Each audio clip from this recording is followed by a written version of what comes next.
Selalunya kalau seorang pesakit pergi bertemu dengan seorang perawat yang dikatakan perawat ini mengamalkan pengobatan Islam, apa yang akan dimunculkan? Dimunculkan orang ni kena buatan orang.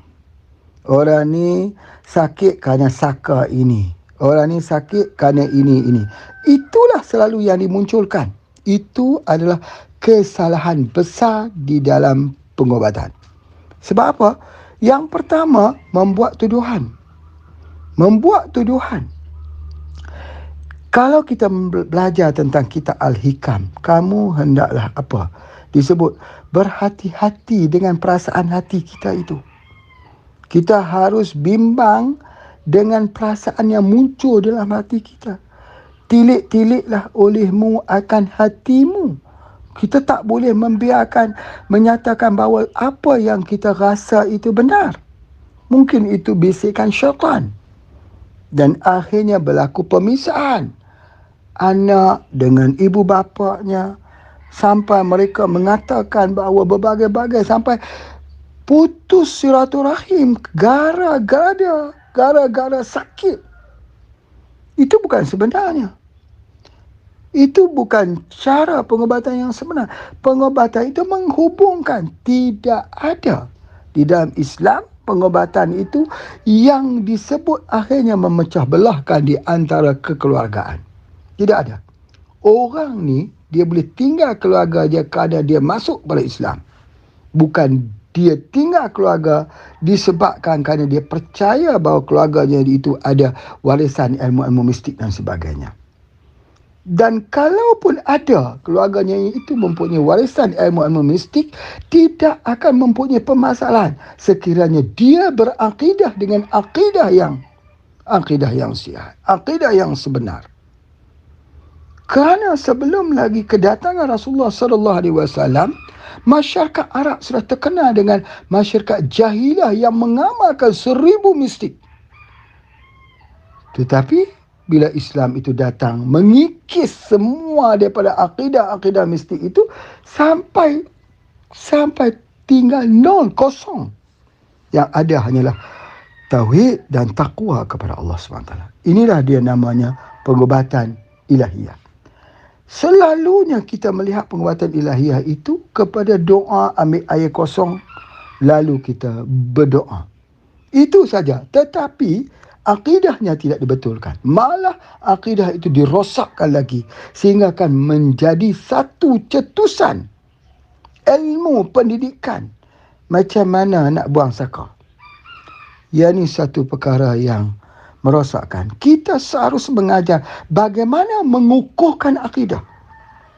Rasulullah sallallahu alaihi wasallam selalu yang dibawa orang tentang kisah bagaimana Rasulullah itu disihir. Apa yang dilakukan oleh Rasulullah SAW? Rasulullah tak menghebah, tak cerita, tak besarkan. Malah telaga itu dikambus oleh Rasulullah. Habis cerita. Yakin kepada Allah Subhanahu Wa Taala. Jadi oleh sebab itu, kita tidak memperpanjang-panjangkan cerita, mempromosikan jin, mempromosikan makhluk-makhluk halus itu lebih besar daripada mencerita kebesaran Allah. Itu yang tidak betul. Dalam pengobatan Islam, yang kita cerita ialah kebesaran Allah. Dan menjadi satu kesesuaian dengan nafsu bila kita bertemu, bila seorang itu bertemu dengan seorang perawat itu boleh mengatakan sakit kamu ini buatan orang ni. Disihir oleh orang ni, disihir orang ni. Menjadi satu kesesuaian dengan nafsu orang yang datang itu. Tetapi kenapa bila dikatakan penyakit itu datang daripada dosa-dosa kita dan kita kena balik solat taubat, kita kena mohon ampun dengan Allah, kita kena banyak membaca la ilaha illa anta subhanaka inni kuntu minadh zalimin, kita kena banyak berselawat kata Nabi sallallahu alaihi wasallam. Kita tidak mahu jalan itu. Jalan itu terasa asing.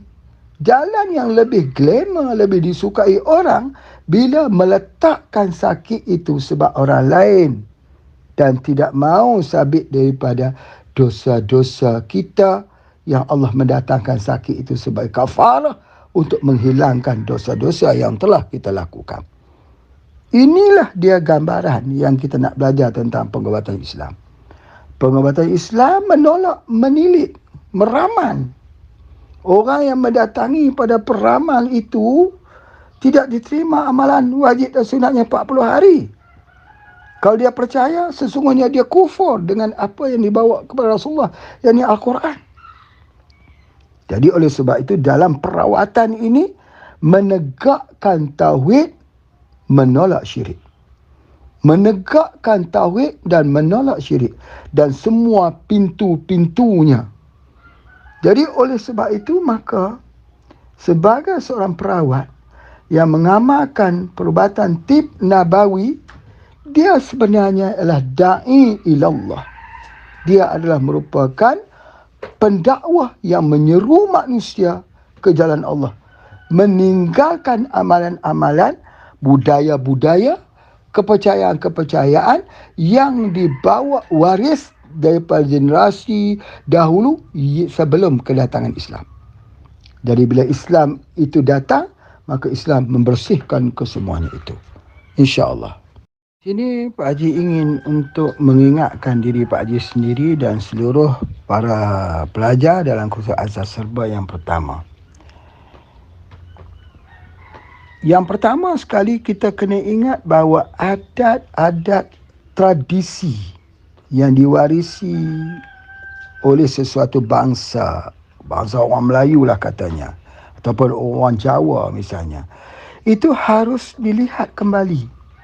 Bahawa sekiranya terdapat percanggahan dengan Islam, kita harus meninggalkannya. Sebab kepercayaan-kepercayaan ini boleh menyebabkan gugurnya akidah seseorang tu. Misalnya apa dia? Misalnya mandi safar misalnya, ataupun mandi tolak bala misalnya. Ya, kemudian kepercayaan kepada alamat-alamat misalnya. Kesemuanya ini boleh menyebabkan bahawa terhakisnya iman. Kita diajar untuk bertawakal kepada Allah. Nabi SAW menyebut, kalaulah kita tengok tradisi orang Arab dulu, kalau dia berjalan ada binatang yang melintas, mereka akan pulang ke belakang. Nabi kata baca a'udzubillahi minasyaitonirrajim dan teruskanlah perjalanan. Jadi ini nak memecahkan daripada apa yang dipercayai, yang diyakini, supaya manusia itu yakinnya kepada Allah. Dan kita tahu bahawa yang menjadikan sesuatu kejadian itu adalah Allah. Ya, boleh berlaku dengan hanya kun fayakun. Apabila seorang itu yakin kepada Allah, maka akan turunlah pertolongan daripadanya. Jadi subhanallah, ada satu orang pesakit yang datang untuk berubat dekat sini. Dia mengatakan bahawa dia disihir. Memang betul ketika kejadian itu berlaku, Pak Haji lihat ya, seorang perempuan, perutnya seperti orang hamil. Seperti orang hamil dan sebagainya. Tetapi kita mengatakan bahawa kaedah untuk merawatkan bukan nak menolak, tolak macam ni sebagainya. Perlu buat bercara begini-begini. Tidak. Kita hanya mengajar supaya mengamalkan wirid al-maksurat. Kerana wirid al-maksurat itu kena yakin sungguh-sungguh bahawa Nabi SAW menyebut. Ya, hadis-hadisnya yang sahih tentang wirid-wirid yang diamalkan itu. Kalau Nabi kata ada perlindungan di antara waktu subuh sampai waktu asar, kena yakin sesungguhnya tidak ada satu yang boleh dapat memecahkan benteng perlindungan ini, kecuali takdirnya sudah jadi begitu. Jadi oleh sebab itu, bila keyakinan kita itu kuat, maka perkara-perkara itu akan hilang. Tapi kalau keyakinan kita lemah, pada saat itu benteng pertahanan kita akan dicerobohi oleh syaitan. Sama macam virus. Ketika imuniti kita tingkat kuat, virus tak boleh masuk dalam tubuh badan kita. Ketika virus dah masuk tubuh badan kita, tetapi kita percaya dan yakin dengan pengobatan Nabi SAW, keluar. Tetapi bagi orang yang tak yakin, maka mereka akan percaya dan bicaranya ialah tentang virus, tapi tak bicara tentang siapa yang mencipta virus tersebut. Jadi oleh sebab itulah Rasulullah SAW itu, dia akan menyebut apa juga minallah, daripada Allah. Hatta kepada orang mengatakan bahawa mengatakan bahawa harga barang tinggi di Madinah. Nabi mengatakan harga barang ditentukan oleh Allah. Tetapi dalam maknanya apa? Bahawa kamu tidak akan mengubah nasib kamu, melainkan kamu mengubah diri kamu sendiri. Allah itu tidak akan ubah. Tetapi kalau kamu berusaha, insya-Allah harga barang akan turun. Maknanya begitu. Dan para sahabat yang dibentuk dengan cara pemikiran Rasulullah itu percaya. Jadi oleh sebab itu, apabila Rasulullah sallallahu alaihi wasallam itu membawa akidah kepercayaan kepada Allah, maka yang lain semuanya hilang. Semuanya tidak mempunyai asas-asas itu, maka ajaran-ajaran itu hilang dan tidak diterima. Merawat pesakit yang tak reda dengan ketentuan Allah. Merawat pesakit yang terkontaminasi akidahnya. Sehingga kan kita mengatakan dengan kata-kata yang baik daripada Rasulullah sallallahu alaihi wasallam, dia menafikan.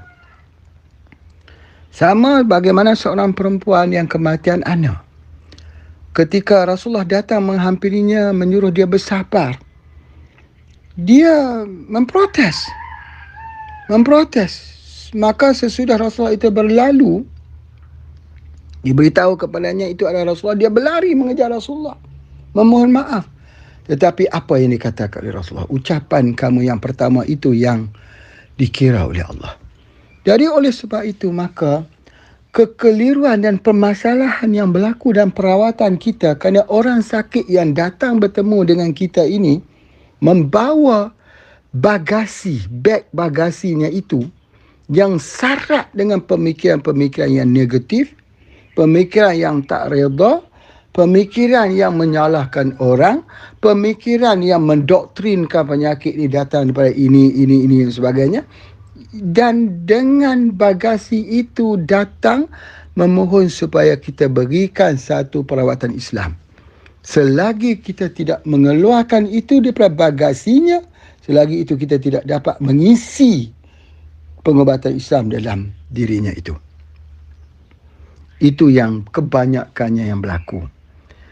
Jadi dia datang bertemu dengan kita membawa sebuah bingkisan. Saya ni sebenarnya sakit saya kerana buatan orang ini. Siapa yang mengatakan kerana buatan orang itu? Ya, kerana saya dah jumpa ini. Ustaz ni. Ini tak boleh dilakukan begitu. Tak boleh disebut gitu. Kalau dah kata kena buatan orang, dikatakan oleh sesiapa juga bomoh yang kata kena buatan, ya, silakan ubat. Biasanya kalau orang datang kepada Pak Haji, kalau dia mengatakan begitu, Pak Haji tidak akan bagi sebarang ubatan. Sebab apa? Sebab dia tak akan sembuh. Sebab mindsetnya itu, dalam otaknya itu, dia meletakkan bebannya kepada orang. Dia tidak meletakkan beban pada dirinya sendiri kerana melakukan dosa. Barangkali lidahnya itu yang tidak terjaga. Barangkali solatnya yang tidak terjaga. Barangkali waktu mudanya dia lupa kepada Allah. Apakah masih lagi di saat-saat usia-usia kita sebegini, kita masih lagi tidak mahu mengaku? Bagaimana Nabi mengajar, menyuruh kita membaca La ilaha illa anta subhanaka inni kuntu minaz zalimin. Jadi ini yang kita kena lihat benar-benar dalam perawatan Islam.